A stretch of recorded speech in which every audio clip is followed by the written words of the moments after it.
Proyek strategis nasional memasuki fase krusial dalam 17 bulan ke depan. Tentunya sebelum adanya pergantian kepemimpinan, Presiden Joko Widodo menargetkan seluruh proyek strategis rampung atau tuntas. Tentunya beragam upaya dilakukan oleh pemerintah untuk menuntaskan proyek strategis tersebut, apalagi berkaitan soal keuangan.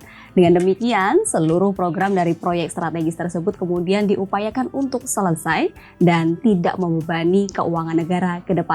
Inilah Fokus Bisnis, taktik taktis proyek strategis.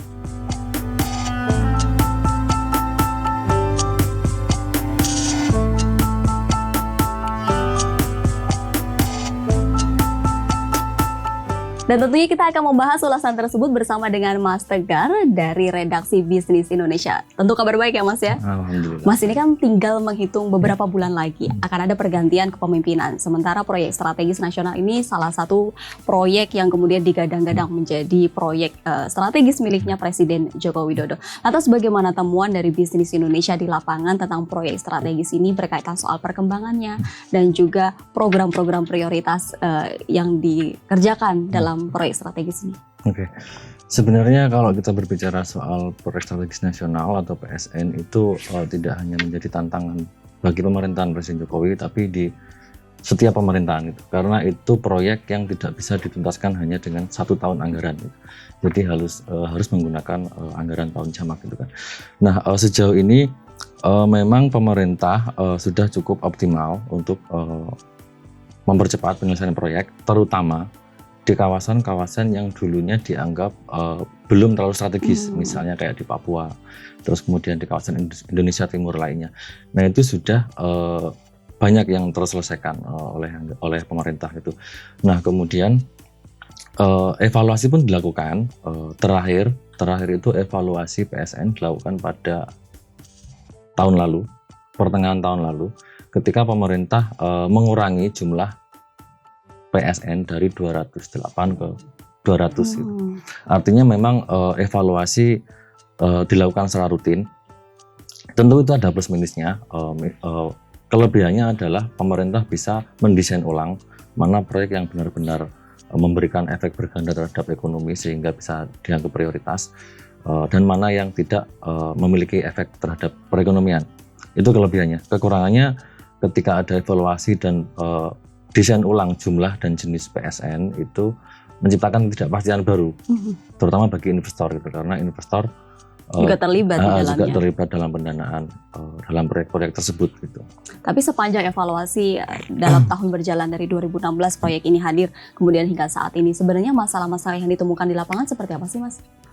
Masalah utama ada di anggarannya. Kalau kita lihat datanya Komite Percepatan Pembangunan Infrastruktur Pemerintah, itu per akhir tahun 2022 kebutuhan untuk pembangunan proyek strategis nasional itu 5.400 triliun, sekitar 5.400 triliun gitu. Nah tentu itu tidak bisa disanggupi hanya dengan anggaran dari APBN gitu. Otomatis pemerintah membuka banyak celah baru untuk mengamankan kebutuhan pembiayaan dalam proyek tersebut gitu. Dengan menghadirkan beberapa skema yang ditetapkan oleh pemerintah ya. Skema misalnya swasta, terus kemudian kerjasama pemerintah dan badan usaha, itu yang kemudian dimaksimalkan untuk menambal kekurangan dari APBN. Lantas dengan keterlibatan ribuan triliun dalam proyek ini sendiri begitu, bagaimana pengawasan yang dilakukan baik oleh pemerintah maupun beragam upaya hukum yang dilakukan untuk mengawasi proyek ini? Sebenarnya kendala besar dalam pengerjaan setiap proyek, baik itu yang strategis mau enggak, apalagi terlebih yang strategis ya, itu ada pada pemerintah daerah. Ketidaksinkronan aturan antara pusat dan daerah itu sering jadi kendala, mulai dari pembangunan proyek itu sendiri maupun masuknya investasi gitu. Nah, pada tahun 2022 pemerintah menerbitkan Undang-Undang Nomor 1 Tahun 2022 tentang hubungan keuangan pemerintah daerah dan pemerintah pusat. Di situ diamanatkan bahwa seluruh program dan belanja daerah itu harus sesuai dengan program pemerintah pusat dan ada penyelarasan proyek gitu ya? strategis nasional ya tentu. Jadi ada semacam komando agar proyek-proyek ini bisa tuntas meskipun tidak dalam waktu cepat, setidaknya bisa memberikan kepastian berusaha. Oke. Selain tadi penuntasan dari proyek-proyek strategis ini, tadi juga sempat disinggung berkaitan soal keterlibatan pemerintah daerah, dan ini juga menjadi visi dari Presiden Jokowi juga ya, tidak hanya kemudian membangun saja yang kemudian diinisiasi oleh pemerintah pusat, tapi kemudian juga proyek-proyek tersebut juga dapat bermanfaat sekaligus bersinergi dengan apa yang dilakukan atau dibangun oleh pemerintah daerah, begitu ya Mas? Ya betul. Jadi pertumbuhan itu bisa lebih merata, tapi di sisi lain juga bebannya pun dibagi juga. Artinya anggaran-anggaran yang dialokasikan untuk pembangunan itu tidak hanya dari APBN tapi juga APBD. Tentu porsinya disesuaikan dengan postur fiskal di masing-masing daerah, termasuk kemampuan mereka untuk mengumpulkan pajak dan retribusi. Dari temuan Bisnis Indonesia sampai saat ini sudah berapa persen sih Mas proyek-proyek strategis nasional yang kemudian diselesaikan ataupun masih dalam tahap transaksi final gitu kan? Dan itu kemudian bagaimana kemudian pemerintah benar-benar memilih dan memilah proyek-proyek mana yang kemudian harus menjadi prioritas nih dalam sisa waktu pemerintah Presiden Joko Widodo? Oke. Kalau sebenarnya kalau ekonomi dalam kondisi normal, tentu akan mudah bagi pemerintah untuk memprioritaskan mana, untuk memilah mana yang ini dikerjakan lebih dahulu, mana yang enggak. Akan tetapi pandemi selama 3 tahun terakhir itu kan cukup menguras energi, terutama fiskal juga. Jadi APBN kita kedodoran, sehingga ada banyak proyek yang macet, pasti itu pasti karena minimnya dana. Kalau jumlah pasti yang selesainya saya nggak ada datanya. Cuman yang pasti pemerintah melakukan 3 skenario besar yang terbaru itu untuk mempercepat proyek tersebut. Yang pertama adalah menerbitkan PP nomor 6 tahun 2023 tentang penyusunan anggaran yang itu akan menjangkar keberlanjutan proyek strategis nasional meskipun terjadi pergantian presiden. Karena salah satu faktor kendala yang sangat sering terjadi adalah setiap terjadi pergantian pemerintahan itu proyek akan berakhir. Jadi proyek mangkrak gitu kan. Nah, itu dijadikan pelajaran oleh pemerintah untuk mendesain ulang regulasi fiskalnya agar APBN itu disusun selama 5 tahun yang itu memberikan kepastian keberlanjutan proyek-proyek tersebut gitu.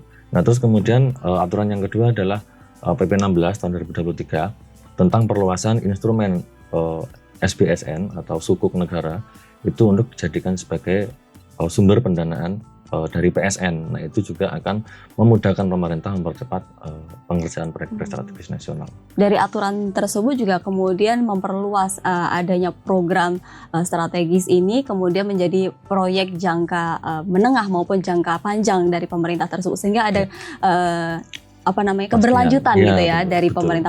Jadi tidak ada kemudian ketakutan bahwa ini Presiden Jokowi tinggal 17 bulan saja dan kemudian nanti akan mangkrak gitu. Proyek-proyek yang kemudian belum selesai seperti itu.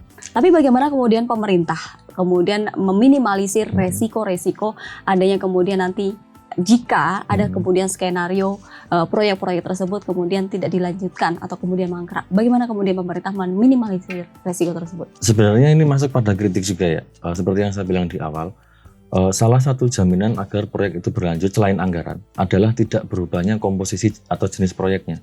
Jadi ketika sekarang pemerintah menentukan ada 200 PSN, nah itu sebisa mungkin tidak diutak-atik lagi sehingga pengerjaannya pun simultan itu. Nah, itu juga menciptakan kepastian di kalangan pelaku usaha bahwa proyek ini akan berjalan dalam jangka panjang dan tidak akan terhapuskan, tidak akan tergantikan dengan proyek yang lain gitu.